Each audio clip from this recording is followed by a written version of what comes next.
खैरागढ़। इससे पहले जब भी यह शब्द आता था, संगीत की स्वर लहरियां कानों में गूंजने लगती थीं, आर्ट की बात निकलकर सामने आती थी, कला संगीत की बात निकलकर आती थी। फिर इसी खैरागढ़ को लेकर 11 करोड़ के तलाक की बात सामने आने लगी। फिर इसी खैरागढ़ को लेकर राजघराने का विवाद सामने आने लगा और अब यही खैरागढ़ लोकसभा चुनाव से ठीक पहले फिर चर्चा में है। इस बार 2 रानियों का विवाद है और ऐसा लगता है इस खेल में बघेल फंस गए हैं। छत्तीसगढ़ में लोकसभा चुनाव की सियासत के बीच आरोप प्रत्यारोप का दौर जारी है। दिवंगत पूर्व विधायक देवव्रत सिंह की पत्नी विभा सिंह ने एक वीडियो जारी कर राजनीतिक हलचल मचा दी। विभा सिंह ने पूर्व मुख्यमंत्री पर संगीन आरोप लगाए। उन्होंने देवव्रत सिंह के नाम पर राजनीति करने का आरोप भूपेश बघेल पर लगाया। वीडियो में विभा सिंह ने राजनांदगांव से कांग्रेस के प्रत्याशी भूपेश बघेल पर आरोप लगाते हुए कहा कि देवव्रत सिंह की पूर्व पत्नी पद्मा सिंह को बार बार मंच पर प्रचार के लिए साथ लेकर जा रहे हैं। उनको बार बार वो क्षेत्र में ला करके देवव्रत सिंह जी की पत्नी बता करके, प्रेजेंट पत्नी बता करके, मुझे हर्ट करके, खुद राजा साहब की आत्मा को तकलीफ दे करके वोट कलेक्ट कर रहे हैं। पूर्व मुख्यमंत्री भूपेश बघेल जी के खिलाफ में भारतीय जनता पार्टी लगातार साजिशें कर रही है।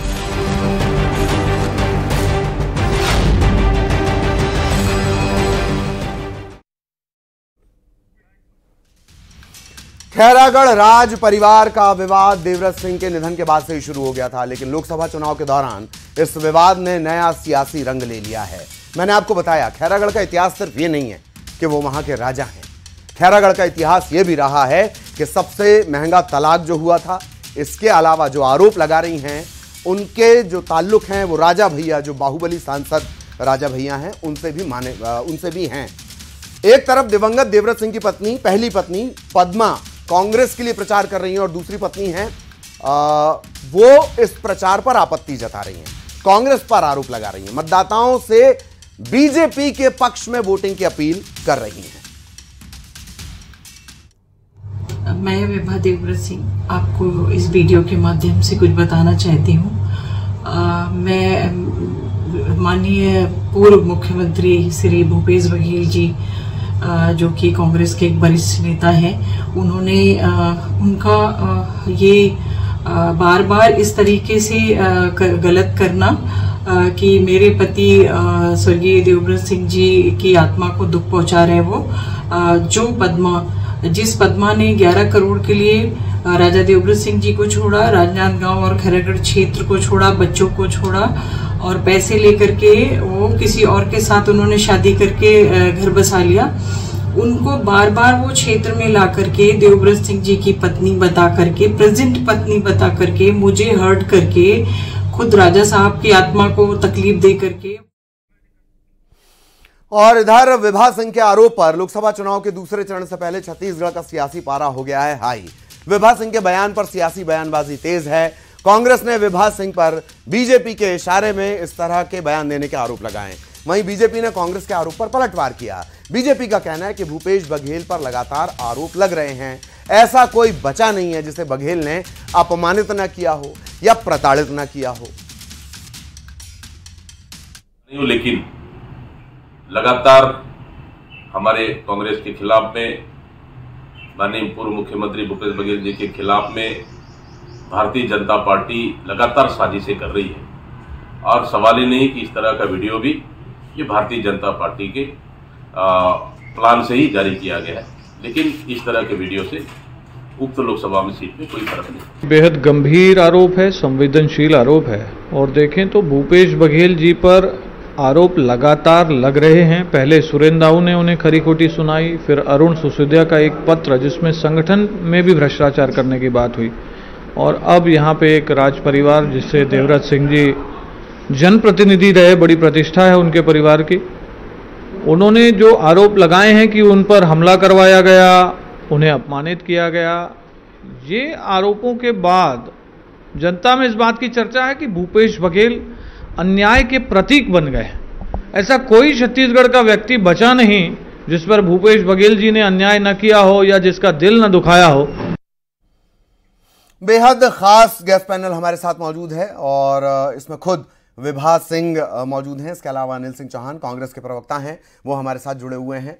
सुनील चौधरी साहब बीजेपी नेता, वो हमारे साथ जुड़े हुए हैं। के शर्मा साहब वरिष्ठ पत्रकार, वो हमारे साथ जुड़े हुए हैं। आप सभी का बहुत बहुत स्वागत। सबसे पहले चूंकि खुद विभा सिंह जी जुड़ी हुई हैं, विभा जी सबसे पहले जो आरोप आपने लगाए या जो बात आपने कही, मैं ये चाहूंगा कि वो आप एक बार रिपीट करें प्लीज विभा जी।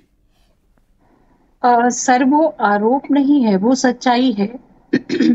वो मेरे साथ घटना हुई है तो मैंने बोला है, और उस घटना को पूरे देश ने देखा है। इवन मैं पार्लियामेंट जाती हूँ, वहां भी लोगों ने मुझसे पूछा है कि आपके साथ वहां पे किस तरीके से, इतने बड़े तरीके से आपके ऊपर अटैक हुआ था, तो आपके यहाँ के जो सीएम है उन्होंने क्या किया था, उन्होंने आपको सेव किया था कि नहीं किया था। तो मेरे पास तो शब्द नहीं थे कि मैं क्या जवाब दूं। उनका कहना था कि क्या पूरा छत्तीसगढ़ मिलकर के मेरे ऊपर हमला कर रहा था, ऐसा मतलब एक तरीके से छत्तीसगढ़ की बदनामी हो रही थी जी। तो आप अगर सोचे तो ये सच है कि किसी अकेली महिला पे जिनके पति का स्वर्गवास हो गया था, उनको इतने लोग घेर करके उनके साथ सब कुछ मतलब उनके ऊपर मेरा ख्याल है जनवरी 2022 के घटनाक्रम की तरफ आप कह रही हैं, कुछ विवाद भी हुए थे, ताला वगैरह भी जड़ दिया गया था। जी पूरा मेरा महल पूरा तोड़ दिया गया था, और वहां पे उन्होंने शिव मंदिर बनाया था, राजा साहब ने शिवलिंग का स्थापना किया था, उसके ऊपर अंडे फेंके गए थे, मेरे ऊपर मेरी गाड़ी को पूरी तरीके से आयरन की उससे रॉड से होल करा गया था। हाई कोर्ट के जज ने ये देख करके वो बहुत नाराज हुए थे, उन्होंने कहा छत्तीसगढ़ को बिहार बना दिया गया है, और वहां पे उन्होंने मुझे सुरक्षा दिया था। मैंने सीएम साहब को कई बार लेटर लिखा था कि मुझे सुरक्षा चाहिए, मेरे जान को खतरा है, लेकिन मेरी कोई सुनवाई नहीं हुई थी। इवन मेरा जो प्राइवेट गनमैन थे उनको पुलिस वालों ने भगा दिया था। ठीक है, मैं आऊंगा आपके पास, कोशिश होगी कि और मैं आपसे सवाल पूछ सकूं। अनिल सिंह चौहान साहब हमारे साथ जुड़े हुए हैं। अनिल जी, बेहद गंभीर आरोप, और आप जवाब दें उससे पहले मैं एक बात जानना चाह रहा हूं, क्या रिकॉर्ड में ऑन रिकॉर्ड देवव्रत सिंह वापस कांग्रेस में आ गए थे, क्योंकि उनकी नाराजगी की चर्चा थी। पीएल पूनिया ने तो यह तक कह दिया था 6 साल पहले कि जिसको जाना है वो जाए, हम किसी के मान मनोबल नहीं करेंगे। क्या वो ऑन रिकॉर्ड कांग्रेस में शामिल हुए? चौहान साहब। देखिए ललित जी, आपको और सभी पैनलिस्टों को नमस्कार करते हुए मैं आपको बताना चाहूंगा कि देवव्रत दादा से मेरे खुद के बहुत अच्छे संबंध थे। मैंने यूथ कांग्रेस में भी उनके साथ काम किया था, और ऑन रिकॉर्ड ऑफ रिकॉर्ड हर प्रकार से कांग्रेस की मदद कर रहे थे, कांग्रेस के पक्ष में थे। कभी भी उनका कहना यह था कि मैं भारतीय जनता पार्टी के साथ नहीं जा सकता, क्योंकि मेरे वैचारिक मतभेद है वहां से। वो जिस तरह धर्म की राजनीति करते हैं, कट्टरता और नफरत की राजनीति करते हैं, मैं वहां नहीं जा सकता। वो जोगी कांग्रेस में जरूर थे।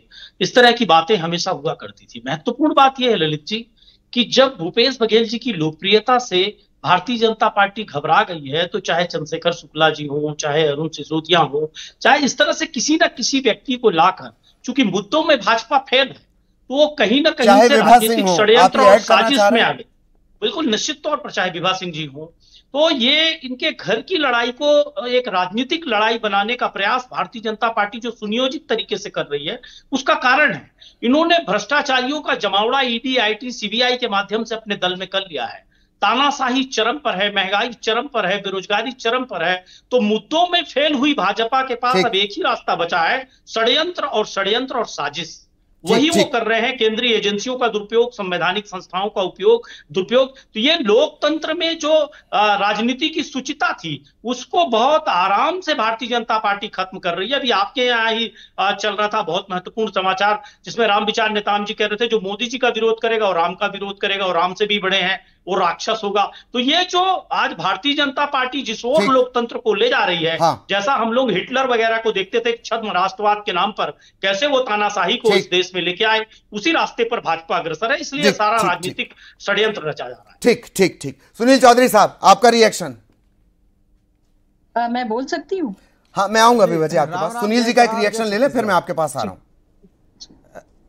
जी रानी साहिबा, बस थोड़ा सा मैं बोल लूं, फिर आप जरूर बोलिएगा, क्योंकि विषय आपका है, आप जरूर बोलिएगा। बस मैं कांग्रेस के हमारे अनिल सिंह जी को थोड़ी 2-3 बातें बताना चाहता हूं।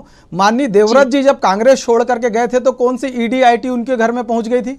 मैं ये पूछना चाहता हूं उनसे, भाई आपके जो कुकृत्य रहे हैं, आपकी सरकार ने जिस प्रकार से और आपने संगठन को जिस प्रकार से बर्बाद किया, उसके कारण लोग निकल करके गए और अब आरोप लगाते हैं अपने ही पार्टी के कार्यकर्ताओं को आप स्लीपर सेल बोलेंगे, भारत जोड़ो यात्रा में निकलेंगे और कांग्रेसियों को नहीं जोड़ पाएंगे, तो और आरोप आप लगाते रहें। देखिए स्पष्ट रूप से रानी साहिबा बोल रही हैं, जिन बातों को वो कह रही हैं तो वो पूरे विश्वास के साथ और पुख्ता आधार के साथ और न्यायालय के विषय को लेकर के भी वो बात कर रही हैं कि उन्होंने न्यायालय में भी बात रखी थी और आपकी सरकार थी साहब, आप उनको नेता मानते थे बड़े गर्व से कि मैंने उनके साथ काम किया, तो फिर उस समय जब उनके परिवार में संकट था तो कांग्रेस पार्टी और उनकी सरकार ने सहयोग क्यों नहीं किया? क्यों वहां पर विवाद होते रहे? क्यों आप लोग जाकर के वहां पर बचाने का प्रयास क्यों नहीं किए? कुल मिलाकर के ये है कि कांग्रेस के खिलाफ कोई बोले तो कहें कि ईडी लेकर के आ गए। अरे भैया, कांग्रेस पार्टी को उस समय लोग क्यों छोड़ रहे थे? ये बड़ा प्रश्न है ना। और भूपेश बघेल जी तो अपनी हार से हड़बड़ा गए हैं, घबरा गए हैं, इसलिए अनर्गल बयान। डोंगरगढ़ में देखिए किस प्रकार का एक वीडियो सामने आया, अपने ही कार्यकर्ता को बुला करके बौखला गए उसके ऊपर में। वहां पर जब पहुंचे तो कहने लगे विधायक की बात है, मुझसे क्यों पूछते हो? साहब, पूर्व मुख्यमंत्री रहे हो आप, किससे पूछेंगे? लोग पूछेंगे तो आपसे ही। आपने तो नेतृत्व किया ना छत्तीसगढ़ का, तो प्रश्न तो आपसे ही बनता है। चलिए, मुझे विभाजी के पास भी जाना है। ये कहते हैं मेरा एक सवाल रहेगा चौधरी साहब का विरोध क्यों कर लिया? चौधरी साहब, आ रहा हूं आपके पास। ठीक, के शर्मा साहब वरिष्ठ पत्रकार हमारे साथ जुड़े हुए हैं। शर्मा साहब, पूरा घटनाक्रम, सवाल सिर्फ ये है कि ये जो संयोग है, ठीक चुनाव के पहले इस तरह के सवाल आना, ये संयोग दरअसल बहुत सारे मसले पैदा करता है। आप इसे कैसे देख रहे हैं? Sharma sir please. इसमें केवल यह है कि खैरागढ़ राजघराने का अपना एक पकड़ है, जनता में उनकी एक प्रतिष्ठा है, जिसका लाभ किसको मिलेगा, किस प्रत्याशी को मिलेगा, किस राजनीतिक दल को मिलेगा, यह भी बड़ा मायने रखता है। देवव्रत सिंह स्वयं 2007 में लोकसभा क्षेत्र का प्रतिनिधित्व कर चुके हैं उपचुनाव में। उसके पहले भी बात करें तो इस परिवार का लगातार राजनांदगांव क्षेत्र में, लोकसभा क्षेत्र में 1967 में पद्मावती जी यहाँ से देवव्रत की दादी थी, उनका भी नेतृत्व यहाँ को मिला है। तो ये जो पकड़ है वो क्षेत्र का खैरागढ़ राजघराने का, वो पारिवारिक विवाद के चलते कहीं इस परिवार के, मैं कहूंगा कि राजनीतिक छवि को कितना नुकसान हुआ है ये कहना नहीं चाहिए, क्योंकि अभी कोई वहां चुनावी मैदान में उतरा नहीं है। लेकिन इसके चलते हुए जो अन्य लोगों की जो बात है, देवव्रत सिंह क्यों कांग्रेस छोड़े, ये विषय है। दूसरा, वो अजीत जोगी के साथ गए, अजीत जोगी की पार्टी से चुनाव लड़े, उसके बाद वहां पे जो ओबीसी की राजनीति शुरू हुई खैरागढ़ में, गिरवर जंघेल की बात करें या वर्तमान जो विधायक है उनकी बात करें तो हाँ। यशोदा वर्मा की, तो तमाम प्रकार के जो राजनीतिक समीकरण हुए हैं उसमें खैरागढ़ राजघराने की भूमिका और जो ये पारिवारिक विवाद के चलते हुए जो नुकसान हुआ है वो तो परिवार को ही समझना चाहिए। लेकिन राजनीतिक रूप से जिस तरह से भूपेश बघेल के साथ यदि पद्मा देवी जी यदि घूम रही हैं तो उसका कितना लाभ उनको मिलता है, क्योंकि वहां के लोग तो जान रहे हैं कि पारिवारिक विवाद और किसके साथ क्या संबंध है, देवव्रत सिंह की भूमिका क्या रही है, हाँ। कौन अभी पत्नी है, कौन तलाकशुदा है, ये तमाम प्रकार की जानकारी वहां के मतदाता जान रहे हैं। लेकिन खैरागढ़ की गरिमा के अनुरूप मुझे लगता है इस प्रकार के विवाद बाहर आना राजनीति में किस ढंग से उचित है, ये परिवार को ही समझना चाहिए। लेकिन इस परिवार के जो पकड़ है जनता में वो बहुत जबरदस्त है। जाहिर तौर पर राज परिवार का व्यक्ति, जापान से जिसने टेक्नोलॉजी की पढ़ाई करके आया हो, वह आपके बगल में बैठकर, पंगत में बैठकर खाना खाए तो प्रभाव तो पड़ेगा। विभा जी, आप कुछ कहना चाह रही थी, फिर सवाल रहेगा बहुत शॉर्ट में, प्लीज विभा जी। वो मैं ये कहना चाह रही थी कि इसको पारिवारिक या बीजेपी का प्रचार प्रसार की बात ना करें। ये चीज जो है, मुझे किसी ने किसी तरीके का दबाव नहीं दिया है, ना ही मैं किसी चुनाव के टाइम ये कर रही हूँ। मैं 2 साल से लगातार इस तरह के कॉन्फ्रेंस और बातें कहती आ रही हूँ। बड़ी खास बात है कि आप चुनाव का जिक्र कर रही हैं और वोट ना दें ये भी जिक्र कर रही हैं, इस वजह से मामला चुनावी हो गया। आप विदुषी हैं और आपकी जो शख्सियत है विभा जी, वो बहुत बड़े कैनवास में है। वो मेरा फर्ज है कि मैं अपने क्षेत्र के लोगों को बताऊं कि उनके साथ छलावा कहाँ भी हो रहा है। जो तलाकशुदा पत्नी को प्रेजेंट पत्नी बता के, उनका पुराना आधार कार्ड दिखा करके उनको बताया जा रहा है कि यही पत्नी है, और मेरे पास वो वीडियो है, वो सबूत है। तो मैंने ये बात रखा और मुझे ये बात कल पता पड़ी है। मुझे चुनाव से मतलब नहीं था, ये यशोदा जी के चुनाव में भी हुआ था। यशोदा जी भी पद्मा को लेकर के ऐसे ही घूम रही थी। मेरे पास वीडियो है, मैं वो सब आपको दे सकती हूँ। मैंने पुलिस कंप्लेंट भी किया था, चुनाव आयोग में भी कंप्लेंट किया था। तो ये बात कहना गलत है कि मैं चुनाव के लिए कर रही हूँ। एक बात और है, जैसे आपने जिक्र किया कि भूपेश बघेल, हालांकि देवव्रत सिंह ने यह भी कहा था कि मेरे खून में कांग्रेस है। अगर अमित जोगी भी चाहते हैं तो वो भी कांग्रेस में वापसी कर लें, ये भी उनका बयान है। विभा जी, वो तो उनका बयान तो जब उन्होंने छोड़ा था तो भी बयान दिया था कि कांग्रेस ने किस तरीके से उनको बेइज्जती करके निकाला था, ठीक, किस तरीके से उनको खून के आंसू रुला करके निकाला था। और उनके साथ में कुछ अच्छा अगर होता तो वो वहां पे रुके हुए होते। उनकी दादी माँ का इतना अच्छा रिलेशन था, जवाहरलाल नेहरू जी को राखी बांधती थी, उसके बावजूद राहुल गांधी जी ने उनकी बात नहीं सुनी। वो कितने तकलीफ में थे वो मैं जानती हूँ जब उन्होंने छोड़ा था। और उनके छोड़ने के बाद उनका मजाक उड़ाया गया और बोला गया कि उनको जिनको जाना है वो जाएं, जिनको नहीं आना है जाएं, इस तरह के चीजें बोली गई। ये कहीं से दर्शाता है, वो तो प्रेशर बना के उनको इस तरह के देने पड़ते थे स्टेटमेंट, नहीं देते तो उनको कांग्रेस अच्छे से रहने कहां देती। ठीक ठीक ठीक, वही तो मेरे साथ भी है जी। क्या आपको भी कोई दबाव है किसी भी राजनीतिक दल से, वो कोई हो, क्या आपको ऐसा लगता है? नहीं, मुझे अभी कोई दबाव नहीं है। मुझे इस बात की खुशी है, मैंने बीजेपी को वोट डालने के लिए इसलिए बोला कि जो मुझे 2 साल से इतना परेशान किया गया, मुझे निग्लेक्ट किया गया, मुझे इग्नोर किया गया। पहली बार ऐसा हुआ कि मेरे हस्बैंड की मूर्ति का अनावरण हो रहा था और मुझे नहीं बुलाया गया था, और नेक्स्ट डे था, मुझे पता पड़ा। मैंने प्रेजेंट सीएम साहब को लेटर लिखा, अपने व्हाट्सएप से लेटर लिखा, और मैंने लेटर भिजवाया, उस पर एक्शन हुआ। मुझे थोड़ा सा मतलब मुझे न्याय मिला, मुझे इज्जत मिली, तो मैं बिल्कुल बोलूंगी कि जो न्याय करना जाने, औरतों का सम्मान करना जाने, उसको वोट डालें। ये मैंने कहा अपने क्षेत्र के लोगों से। ठीक ठीक ठीक। अनिल सिंह चौहान जी, अनिल जी आपका रिएक्शन लूंगा, पहले सुनील चौधरी साहब आपके पास में आ रहा हूं। ये बहुत अच्छी बात है कि आपने रानी साहिबा का जिक्र किया, उनके साथ हुए अन्याय का जिक्र हुआ। अन्याय उनके साथ लंबे अरसे से हो रहा था। आप क्या चुनाव का इंतजार कर रहे थे चौधरी साहब?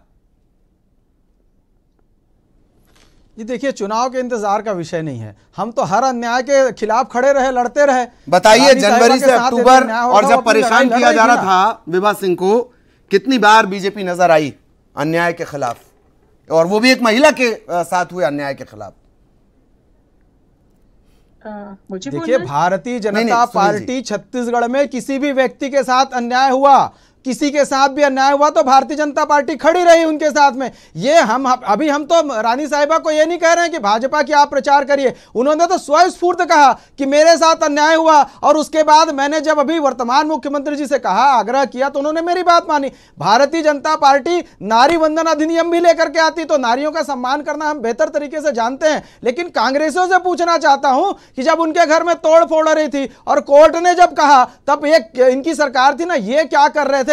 हम तो कह रहे हैं भूपेश बघेल जी की बौखलाहट तो नजर आ रही है ना, वो तो हार रहे हैं, दिख रहा है उनको समझ में आ गया, वो जीत मैं रोक रहा हूं आपको, आप फिर चुनाव पर आ गए, इसलिए अनर्गल आरोप लगातार अनर्गल आरोप। बहुत शॉर्ट में अनिल जी, फिर आप कहेंगे वक्त नहीं देता हूं मैं। अनिल जी बहुत शॉर्ट रिएक्शन, फिर मुझे 30 सेकंड के लिए सर के पास भी जाना है। अनिल जी, बहुत अच्छे डिबेट के लिए आपको साधुवाद, लेकिन मैं ही कहूंगा कि मैं राज परिवार का सम्मान करता हूं, पर पूरे छत्तीसगढ़ की जनता ने और खैरागढ़ ने बहुत अच्छे से सुना है कि इनके निजी विवादों ने राज परिवार की गरिमा को हमेशा आहत किया है, चाहे वो विभा सिंह का मामला रहा हो, चाहे पद्मा सिंह जी का मामला रहा हो। मैं सबका सम्मान करता हूं, लेकिन आहत करने वाला विषय अब है जब एक आम चुनाव में देश खड़ा है और मुद्दों पर राजनीति होनी चाहिए, महंगाई पर, रोजगार पर, शिक्षा पर, और जो नेशनल मैनिफेस्टो है उस पर बात होनी चाहिए। लेकिन एक राज परिवार का फिर दूषित उपयोग, एक षड्यंत्र, एक साजिश, महंगाई, रोजगार पर कोई बात नहीं। भारतीय जनता पार्टी का असली चेहरा फिर उजागर हो गया है, जो भूपेश बघेल और कांग्रेस की लोकप्रियता से घबराकर एक राज परिवार की गरिमा को आहत कर रही है और इस तरह से राजनीति कर रही है। मैं आपको रोकना चाह रहा हूं, नहीं चौधरी साहब, नहीं प्लीज, मैंने आपको वक्त दिया और मेरे पास वक्त की अपनी लिमिटेशन है। बहुत बहुत शुक्रिया आप सभी का। के सर, मैं आपके पास नहीं आ पाया, माफ़ी के साथ आपका भी बहुत बहुत धन्यवाद। और कोशिश हमने की। और एक बात और, किसी भी बात को लेकर अगर कोई ये सोच रहा है कि वो विभा जी या किसी भी महिला को टारगेट करने की कोई बात निकल कर आती है, ये कतई बर्दाश्त नहीं की जाएगी। सही सही होता है, गलत गलत होता है, और महिला के सम्मान और आत्मसम्मान वो एकदम सही होता है। ठीक है, लगातार ये चर्चा हमने की और एक छोटे से ब्रेक के लिए रुक रहे हैं।